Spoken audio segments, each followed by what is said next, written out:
Hi, and welcome to the MMJ PODCAST. To our episode called Why Is That a Thing? The podcast where we pull back the curtain on strange habits, sayings, traditions that we all take for granted. I'm Andres. Hi, my name is Christine. Hi, I'm Ariel. Hi, I'm Dulce. So today from Caption as medicine and why we say bless you, you will never look at your daily life the same way it was. This is our one-time special episode, trust us. It's packed with facts that'll blow your mind and maybe gross you out a little bit. So let's start with something you probably have done this week and didn't even realize that you were summoning three spirits. Alright, picture this. For example, when you say, I've never broken a bone, and then You freeze, you freeze. you panic, and then you smack the table like your lives depend on it. Yep, knock on wood. But why do we do that?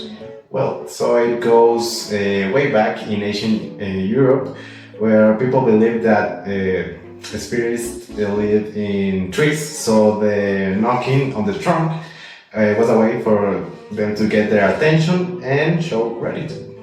Basically, it's like sending a spiritual message. For example, when you see something risky and you ask them for covering you. No, in other places they have different versions. Like in Turkey, you knock twice and then you pull your earlobe. But in Italy, you just touch iron instead of wood. So it's the same idea everywhere, but word of bad luck, but with slightly different props. Yes, and honestly, I love that we still do it, even if we don't know why. It's just like superstition muscle memory. Okay, next up, ketchup, sweet, red, totally normal, right? Sure, until you find out it used to be medicine. Well, back in the 1830s, a doctor named John Cook Bennett claimed tomatoes could cure indigestion or diarrhea, so he made some small tomato pills. He literally turned ketchup into a medical treatment. Yeah. Imagine going to the pharmacy and saying, "Hi, do you have anything for stomach pain?" And the other person responded, "Yes, here's a bottle of Heinz." Even weird. Ketchup wasn't even originally made from tomatoes. It came from a fermented fish sauce in China called 桂枝 I think is the correct pronunciation. So let me get this straight. The journey is fish goo, tomato miracle cure, and then burger accessory. Honestly, a wide career for a continent. Now, let's move on to something you hear literally every day. You sneeze and someone says, "Bless you." Yeah, right. Even if you are in a Zoom meeting and it's dead silent.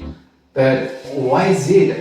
Why blessing someone just for sneezing? Well, there was one explanation that during the Black Plague, sneezing was a sign of illness, so people used to say "bless you" as a quick prayer, like it means please don't die.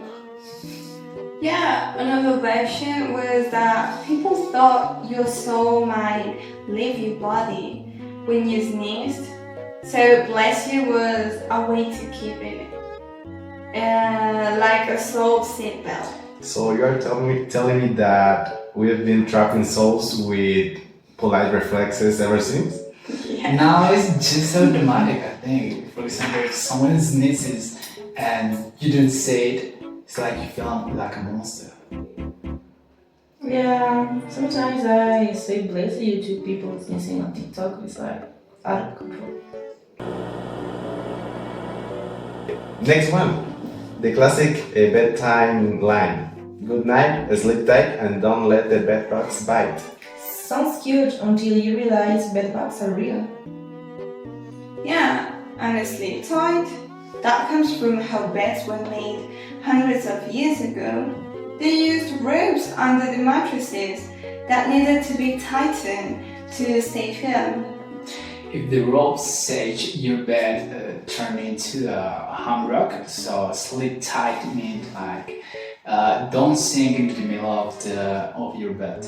Well, the bedbugs part, unfortunately, they were real and they are still out. In case you needed a reason to clean your sheets tonight. So really, that sweet little rhyme is a mix of furniture advice and best anxiety. Yeah, sleep tight now sounds like brace for rook beds and tiny vampires. Okay, I get a question for you all. Who decides software a gift container? Right, like why are we stuffing candy into food fabric every December? Well, it actually comes from a legend about Santa Claus. Not the Coca-Cola Santa, the original one. Oh, I know the story. It goes like he heard about a poor man who couldn't afford dowries for his daughter. So one night, Nicholas tossed a bag of gold down the chimney. And they landed inside the daughter's stockings, which were hanging by the fireplace. Can you imagine waking up and finding gold in your socks? Yeah, now it's shocking that we get chocolate coins and the other one. What a downgrade. Still, kind of sweet that an act of generosity turned into a tradition celebration, even if we've changed the goal for gummy bears.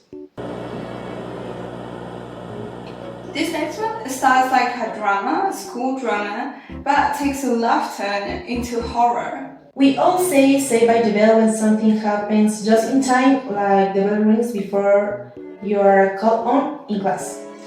Yeah, but the phrase might actually come from people being buried alive. No joke.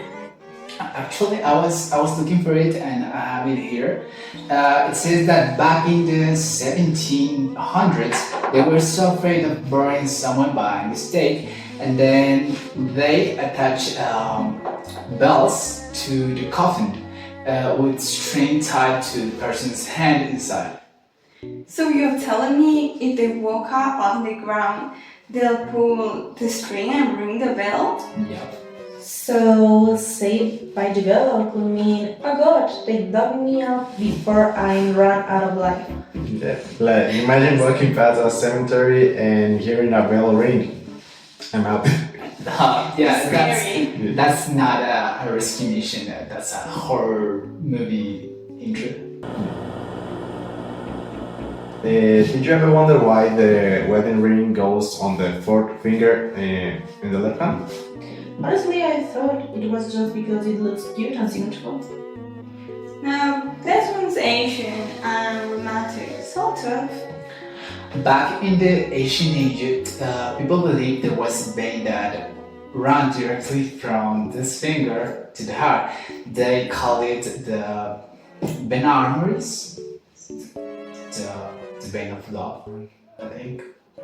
So the fourth finger became the symbol of emotional connection and eventually of marriage.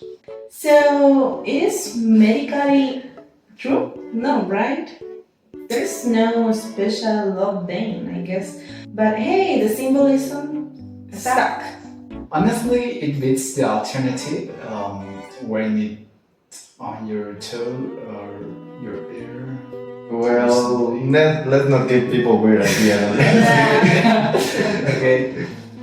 Honestly, it beats the alternative wearing it on your toe or your ear or something. Okay, let's not give weird ideas to people. So let's close with one more, with a sock in it. Classic way of telling someone to shut up. could be gentle or not. But turns out it came from old gramophones, those record players with a giant horn speaker. Well, if the music was too loud, there was not volume knob, so people just literally put a sock into the horn in order to muffle the sound. Yeah, it was like 20th, 30th century noise cancelling tech die edition. Yep. And then it became slang for silencing anyone, even chatty relatives. So next time someone tell you put a sock in it, you can probably say what a vintage insult. Alright, so this episode took a turn from the spirits to graveyard bells to sock-based engineering. Yeah, we've covered a lot, like knocking on wood for luck, ketchup as a 1830s medicine, also bless you as a soul-saving sneeze reflex.